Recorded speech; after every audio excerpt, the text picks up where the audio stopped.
Government has tightened security at all major ports of entry in the country to avert the spread of the terrorist threat in the sub-region following the attack at a hotel in Burkina Faso. Regional commanders have also been sensitized. They are also going to make similar deployments at very sensitive areas, installations, and public places. Militants besieged a hotel in the Burkinabe capital, Ouagadougou, last Friday, which has seen many Burkinabes leaving the town in search of refuge. So how safe is Ghana as her next-door neighbor faces these kinds of attacks? How tight is security at our borders? Should Ghanaians lay their fears following assurances from the Interior Minister that security has been beefed up? Or those assurances should just be regarded as one of the political talks? This is today's big story. My name is Aisha Ibrahim.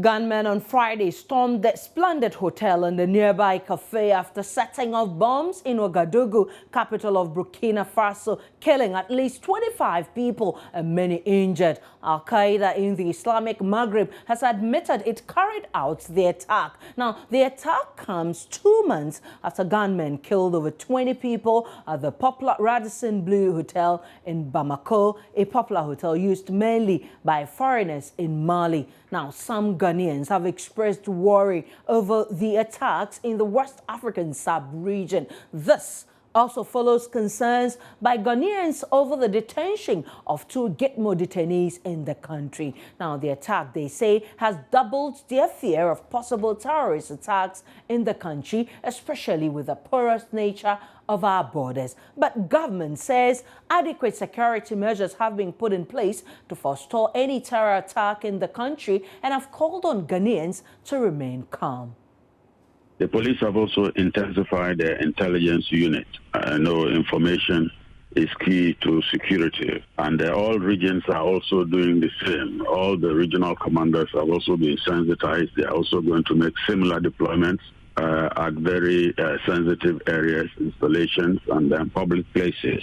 We also would want to strengthen security at the northern borders. In fact, this morning, the immigration officers at our 3 northern borders, Hamele, Paga, and Misiga, are being asked to tighten security, scrutinize everybody who is coming into the country. We are also going to work closely with our neighbors, their counterparts on the other side of the border. Well, air travel will be, those people who are coming into our country will be thoroughly screened at our airports. And we normally would have a list of people who are supposed to be stopped from coming into our country. And that is why it is very useful to have collaboration with our neighbors. We expect that exchange of information in this regard will be very, very useful, and that we are doing very well. We're going to now speak with that Northern Regional Correspondent, Albert Sorry, who has been monitoring activities at the Paga borders. Good evening to you, Albert. What can you tell us about tightened security at the Paga border? Well, I've been to the Ghana-Burkina Faso border at Paga here in the Upper East region, and I've spoken to the immigration officers there, and what they are telling me, the commander there tells me that what they have decided to do is to strengthen the patrols 24 hours, 7 days a week at the unapproved routes, because they are anticipating that if people like that want to come into the country, they would want to use the unapproved routes. So they are keeping 24-hour surveillance in these areas to ensure that people don't come into the country. In addition to that, what they are doing is that they are educating the citizens to make sure that when they see people that they are not too comfortable with, be it they are coming into the country to maybe rent a room and they are not sure of who these people are, they can also report to them so that they can immediately go and assess who these people are. So these are some of the measures they are doing. They are encouraging basically the use of the main border and not the unapproved entry routes. What were your observations yourself when you went there? Well, except for one military patrol vehicle, which I saw, you don't see anything, extraordinary. On previous occasions when I visited Paga, what I saw is the same thing. A few immigration officers around the immigration office, some custom officers here and there, and that was the only thing I saw, except for the military patrol vehicle, which I saw. And for normal activity was going on. There was no atmosphere of panic whatsoever. Everybody was going about their normal daily activities. Well, many thanks, Albert. Sorry for the update from the Paga border. I've been calling you again for the subsequent bulletin. But on the other phone line is also Dr. Vladimir Enindor. He's a security expert. Good evening to you, and thanks for joining us on today's big story. Hello? Hello, Doc. Thank you so much for joining us on today's big story. So why Burkina Faso this time round? What's the attraction point? Well, I mean, Burkina Faso, it was a natural part of the progression of the forward march of jihadists in West Africa.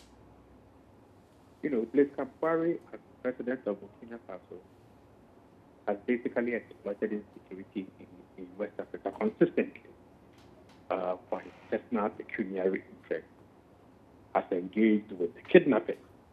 I mean, if we take the example of Mr. Fowler, the Canadian diplomat, UN diplomat who was kidnapped in Niger, it's believed that Mr. Compaoré made quite a bit of, profit on that. Because Mr. Compaoré had personal contact and benefited and shared the spoils of his criminality with quite a number of these Islamists, it was an opportunistic, profit-driven relationship. But post Mr. Compaoré's departure from power, right, the dynamics have also changed in West Africa. Right. We are now beginning to see a worsening confrontation between Islamic State right, and Al-Qaeda. And over time, Burkina Faso has been very fertile grounds, although the whole of West Africa is a fertile ground for the contestation for power, for recruitment, for politicization. So Burkina Faso was just a natural extension of all the dynamics that we have been talking about. The question now is, which country will be the next victim? Which country will be the next in West Africa that can very easily, fall victim. So, considering the fact that Burkina is our neighbor, what are the implications of this attack? Well, we have a fairly decent long border with Burkina Faso. I mean, the implications, were I to have any influence in Ghana at all, or if my suggestions would be taken, would be for us to change our understanding and our nature of the way that we perceive our insecurity. If anything would happen, those who would misbehave are already in the country and not outside it. Right. That's number one.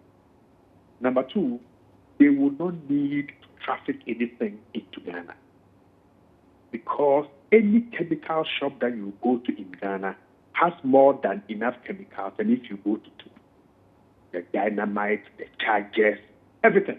Right. So if we are looking out for funny-looking people in particular forms of clothing and looking in particular ways to be arrested at our borders and for carrying particular things, you won't find it. Because we've laid the infrastructure long ago ourselves. So people will only exploit those infrastructure. So what I think is necessary is for us to engage in a collaborative, preventive engagement. The security people should be telling us, dear Ghanaians, we are in this together. These are the things we should be looking out for. And I don't think the target necessarily is going to be in the fancy hotels where Westerners go to. Because Ghana is a major international player, particularly in peacekeeping and humanitarian stuff, any Ghanaian life that is lost will be a major victory in terms of the propaganda outlook. So we should be educating trotro drivers, taxi drivers, maids, anywhere that 2 or 3 Ghanaians can congregate, so that whatever they see that is suspicious, either a small Ghana must go, a real black bag, or somebody behaving, taking a call, behaving in a certain way, we have a number to call. What number will you call right now? Were you to find? We can patrol the border, but if you and I don't know the numbers to call, then that patrolling and that information that we are giving is totally useless. So we need to think outside the box. The standard preventive strategies will not work this time around. And I heard your reporter talking about going to unapproved routes, blah, blah, blah, blah, blah. If anything will happen, the people are in already. That brings me to our borders. Is it something that can raise our hopes? I'm not sure. I'm truly not sure. I think to give hope to people, we need to recognize people's fears. We need to listen to ordinary people and the concerns that they express about things that make them insecure, and we shouldn't dismiss it as phobias. Right. You see, collaborative responsive security is about ensuring that the little things that frighten people, that we take them into consideration in the calculus as to how to prevent and to respond. And I think it's important that the kinds of messaging that comes from police chiefs, from intelligence chiefs, from ministers, is collaborative, is dialogic, and creates opportunities for ordinary people to come out and to say, we found something that makes us insecure. Can you please go and check it for us? Right. But if people feel that they are laughed at, that their concerns are dismissed, then people will not come forward.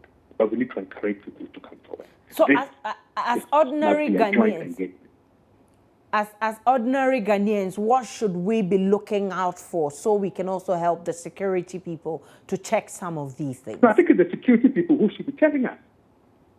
See, because normally, for those of us who travel on trotro, if you see a small black bag, the one that we go and buy Gary in and your Gary, and when you popularly known as area CSU. Area CSU. Most of us, when we see area CSU in a trotro, we will think it is the remnants of some watching. Right. So we won't report it. Yeah. Okay. We need the security people to tell us what are the counterfactual things that we should all be looking out for.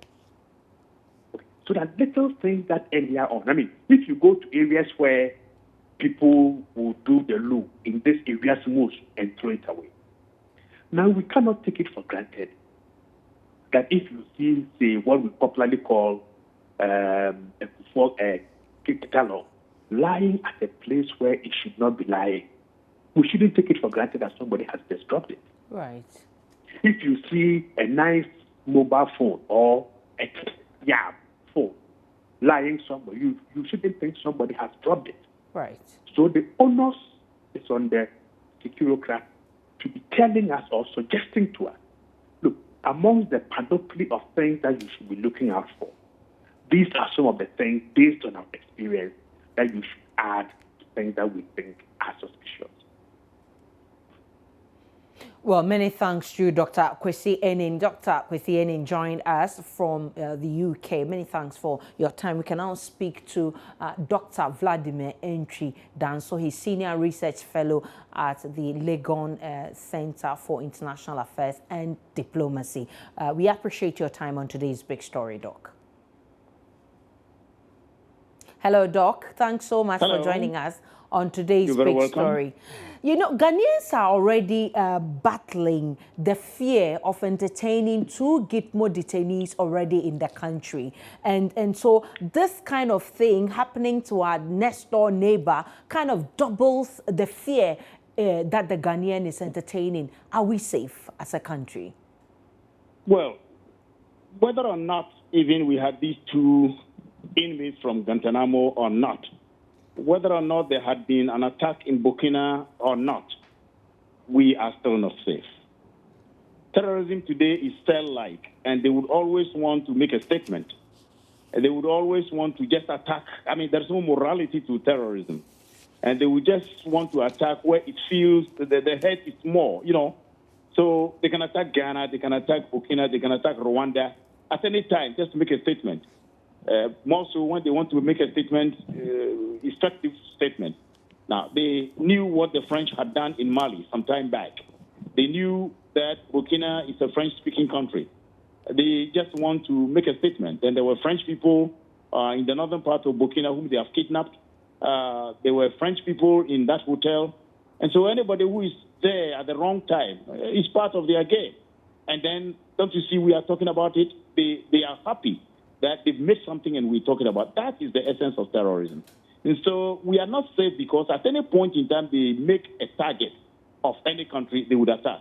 We have malls, we have economic situations where they would attack if they want to hurt somebody, not us necessarily. So we are not safe. Our borders, as it says now, it's not the best we can talk about. Now, the Interior Minister and his team, they are assuring us that, look, we should relax because they've beefed up security, they are strengthening up their intelligence and all of that. Should we go to bed, after hearing these assurances? Absolutely not. I teach terrorism, and I always tell people that one man can take on the whole of the Ghana Armed Forces and the other security agencies. I'm not saying our security agencies are weak. So It's not a matter of, manning the borders.